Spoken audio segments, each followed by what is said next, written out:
Hi guys, ఎట్లున్నారు? మస్తున్నలే. మా తోటలో బీరకాయలు కాసి చూద్దాం రండి ఎన్ని కాస్తాయో. వద్దండి,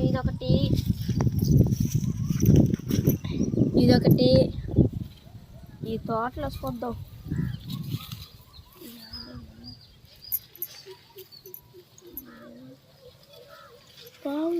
కాయ కూడా ఉంది చూడండి.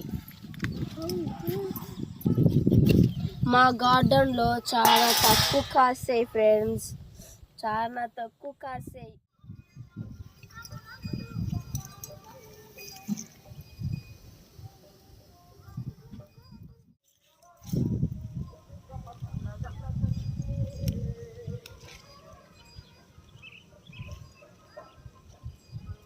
హాయ్ గాయ్స్, మా తోటలో ఎన్ని కాసి చూడండి. తెల్ల గోంగూర, బీరకాయలు, బెండకాయలు, ఎర్ర గోంగూరకు. Bye guys.